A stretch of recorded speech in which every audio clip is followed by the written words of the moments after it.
हे गोविंद तद वियोगेन ते भक्ता कथम स्थास्यन्ति भूतले। তুমি তো চলে যাবে, কিন্তু তোমার বিয়োগে তোমার ভক্তরা কাকে নিয়ে থাকবে? নির্গুণোপাসনে কষ্টম অতঃ কিঞ্চিৎ বিচারে। যারা সগুণ ভক্তির উপাসনা করে, যারা সাকার ব্রহ্মের উপাসনা করে, তারা নিরাকার ব্রহ্মকে নিয়ে কি করে থাকবে?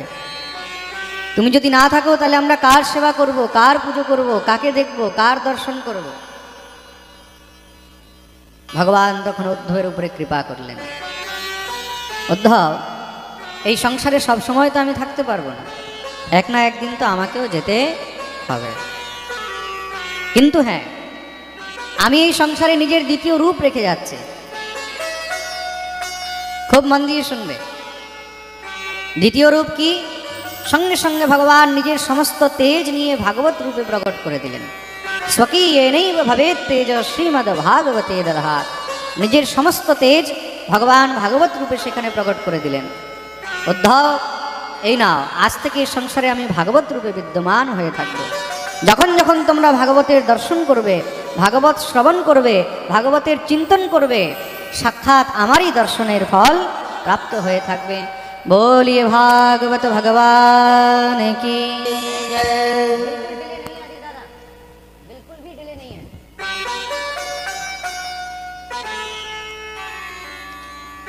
সেদিন থেকে শ্রীমদ্ ভাগবত ভগবানের দিব্য বাংময় বিগ্রহ বলে সংসারে জানা গেল। এটা হলো শব্দময় বিগ্রহ। বাগ মানে বাণী, শব্দময় বিগ্রহ। সুতরাং আপনারা যে ভাগবত দর্শন করছেন, এই ভাগবত কোনো সাধারণ গ্রন্থ নয়। এই ভাগবত মানে সাক্ষাৎ ভগবানেরই দ্বিতীয় স্বরূপ। কিছুক্ষণ আগে আমরা শুনেছিলাম ভগবানের তিনটি বিগ্রহ, তাই তো? প্রথম কি ছিল? জোরে বলুন, কি ছিল? চিন্ময়। দ্বিতীয় কি ছিল? মৃন্ময়। আর তৃতীয় কি ছিল? বাংময়। তা ভাগবত কোন বিগ্রহ? জোরে বলো। बोलिए भागवत भगवान की। মনে থাকবে তো? ভাগবত কোনো গ্রন্থ নয়, সাধারণ কোনো পুস্তক নয়, পুঁথি নয়। ভাগবত এখানে বসেছেন মানে সাক্ষাৎ ভগবান বসেছেন। আমাদের এখানে রাধা শ্যামসুন্দর জিউ ঠাকুরের শ্রীচরণে বসে আমরা ভাগবতের কথা শ্রবণ করছি। মন্দির প্রাঙ্গণের মধ্যে শ্যামসুন্দরের কাছে আজকে সাক্ষাৎ বৃন্দাবন থেকে ভাগবত এসেছেন। আপনারা পরম সৌভাগ্যবান। আপনারা যেই ভাগবত দর্শন করছেন, ভাগবত কোথা থেকে এসেছে? শ্রীধাম বৃন্দাবন থেকে। তা আমরা ভগবানের তিনটি বিগ্রহ শ্রবণ করলাম, চিন্ময়, মৃন্ময় আর বাংময়। তেনয়ম বাংময়ী মূর্তি প্রত্যক্ষা বর্ততে হরে। ভাগবত কি? ভাগবত হলো বাংময় বিগ্রহ। তা এই ভাগবতের মধ্যে কি কি আছে? খুব মন দিয়ে শুনবে। এই ভাগবতের মধ্যে কি কি আছে? ভাগবত শ্রবণ করার আগে ভাগবতের বিষয়ে জানা উচিত। ভাগবতের মধ্যে 12টি স্কন্ধ রয়েছে। স্কন্ধ মানে ভাগ। এই 12টি স্কন্ধের মধ্যে 335 অধ্যায় রয়েছে। 335 অধ্যায়ের মধ্যে 18,000 শ্লোক রয়েছে। কত শ্লোক? 18,000 শ্লোক রয়েছে। এই সম্পূর্ণ জিনিস দিয়ে ভাগবত তৈরি। আর ভাগবতকে শ্রবণ করার আগে তার মাহাত্ম্য শ্রবণ করতে হয়। ভাগবতের মধ্যে 4টি অক্ষর রয়েছে। কি কি? ভা, গ, ব আর ত। তার অর্থ কি? এই ভাগবত কিন্তু ত্রিবেণীর সঙ্গম। তিনটি জিনিসের সঙ্গম রয়েছে ভাগবতের মধ্যে। যেরকম আমাদের ভূমণ্ডলের মধ্যে, ভারত ভূমির মধ্যে ত্রিবেণীর সঙ্গম রয়েছে। কোথায় জানা আছে তো? প্রয়াগে। কোথায়? প্রয়াগ। তা প্রয়াগের মধ্যে ত্রিবেণীর সঙ্গম রয়েছে। ত্রিবেণী কি কি? গঙ্গা, যমুনা আর সরস্বতী। তা ত্রিবেণীর সঙ্গম, তার জন্য তাকে ত্রিবেণীও বলা হয় বা সঙ্গমও বলা হয়। তা সেই ত্রিবেণীর মধ্যে গিয়ে স্নান করলে, সেখানে গিয়ে ডুব দিলে, তার জলের আচমন করলে, সেই জলের স্পর্শ করলে, তখন গিয়ে বলছে সমস্ত পাপ দূর হয়ে যায়, কেটে যায়, তাই তো? কিন্তু সেই ত্রিবেণীর মধ্যে আপনাদেরকে যেতে হবে। আর তার মধ্যে যদি শীতের সময় হয় তাহলে ডুব দিতে ঠান্ডাও লাগতে পারে, ভয়ও তো থাকে। আবার যদি স্রোত বেশি হয় তখন বয়ে যাওয়ারও ভয় থাকবে, হ্যাঁ, গভীর জলে চলে গেলে ডুবে যাওয়ারও ভয় থাকবে, থাকবে কি না? কিন্তু এই ত্রিবেণীর মধ্যে কোনো ভয় নেই। এটা কিসের ত্রিবেণী? ভাগবতেও কিন্তু তিনটি বিশেষ বস্তুর সঙ্গম রয়েছে এখানে। কি কি?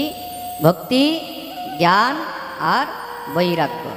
ভ দিয়ে হলো ভক্তি, গ দিয়ে হলো জ্ঞান, আর ব দিয়ে হলো বৈরাগ্য।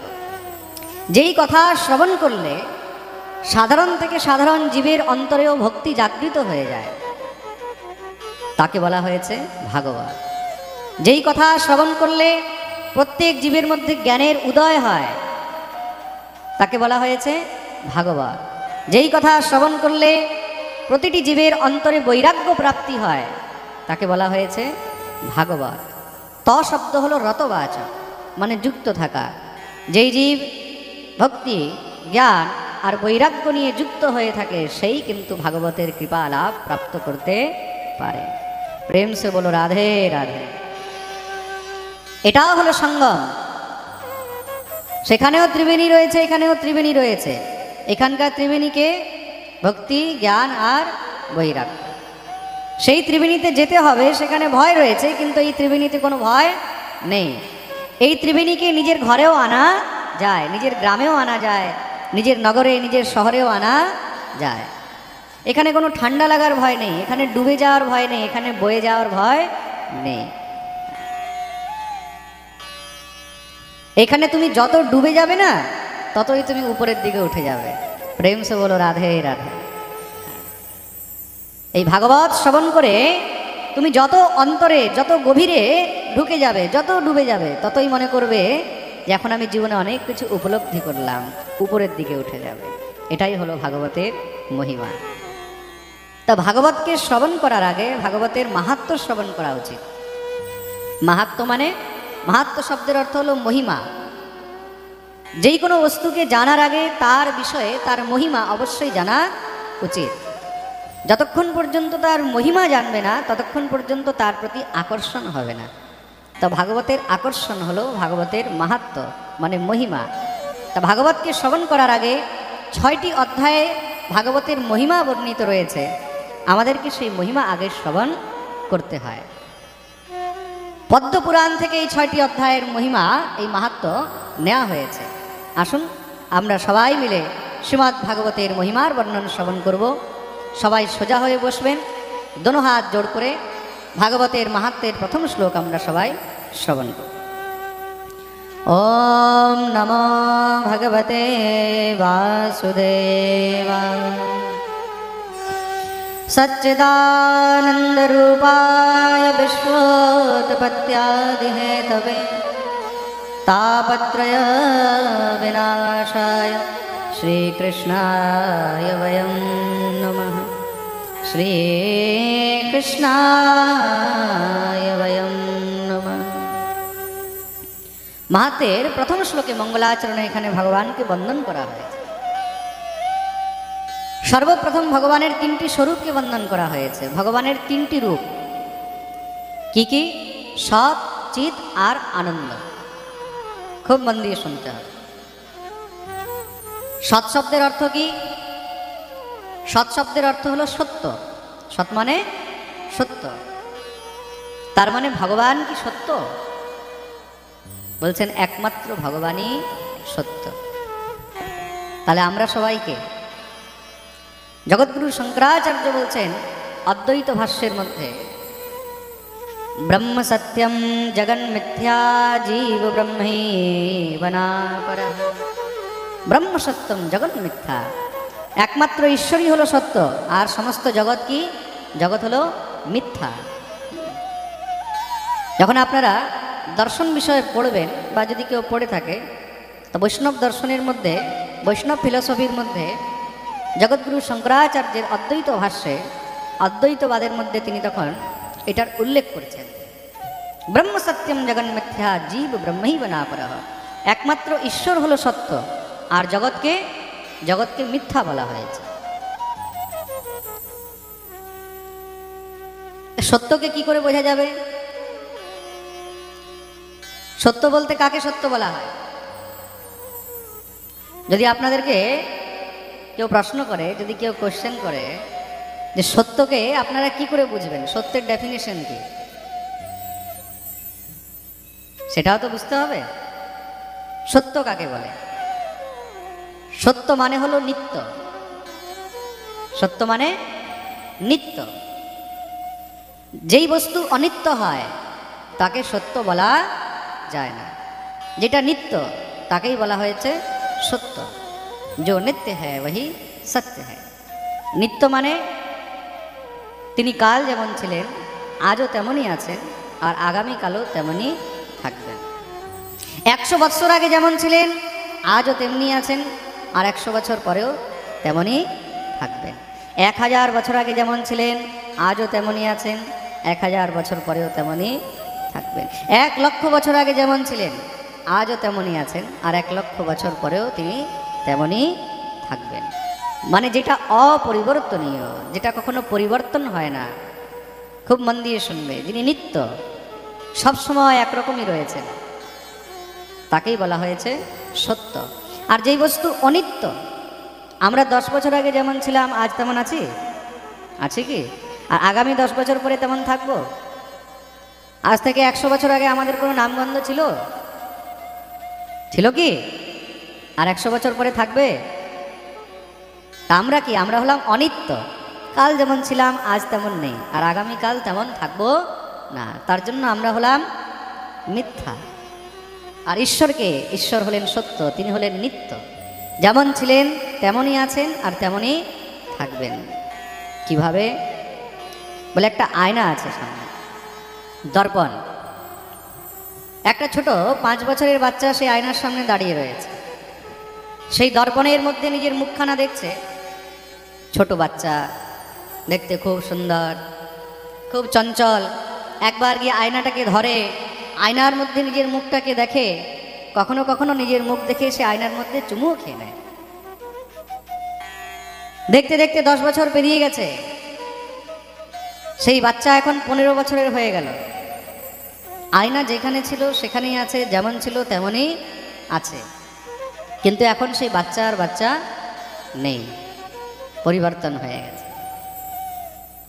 এখন সেই বাচ্চা আয়নার মধ্যে নিজের মুখ দেখে, সুন্দর করে নিজের চুলগুলোকে আঁচড়িয়ে নেয়, ভালো করে নিজের শৃঙ্গার করে, ক্রিম পাউডার লাগায়। এখন সে বুঝে গেছে সাজতে, নিজেকে গোছাতে বুঝে গেছে। দেখতে দেখতে আরো 10 বছর পেরিয়েছে। আয়না যেখানে ছিল সেখানেই আছে, যেমন ছিল তেমনই আছে।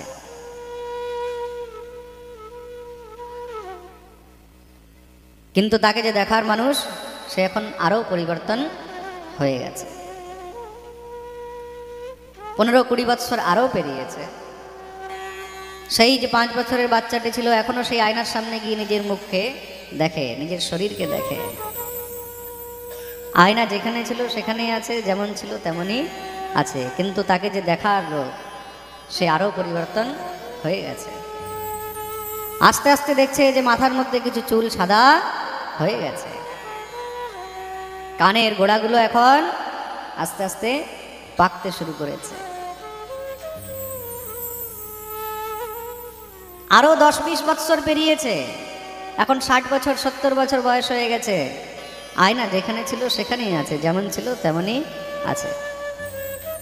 এক সময় যে আয়নার সামনে দাঁড়িয়ে দাঁড়িয়ে নিজেকে দেখতো, আজকে আয়না দেখারও ইচ্ছা হয় না। কেউ বলছে একটু ভালো করে সেজে নাও, একটু ভালো করে গুছে নাও, বলে আর ইচ্ছা হয় না। দেখতে দেখতে 10-15 বছর আরো পেরিয়ে গেল। আয়না যেখানে ছিল সেখানেই আছে, যেমন ছিল তেমনই আছে। কিন্তু তাকে দেখার মানুষ আর এই সংসারে নেই। সেই দর্পণকে, সেই দর্পণই হলো ঈশ্বর। তিনি যেমন ছিলেন তেমনই আছেন, কিন্তু তার সামনে এই জগৎ যেমন ছিল তেমন নেই। তার জন্য তাকে সত্য বলা হয়েছে।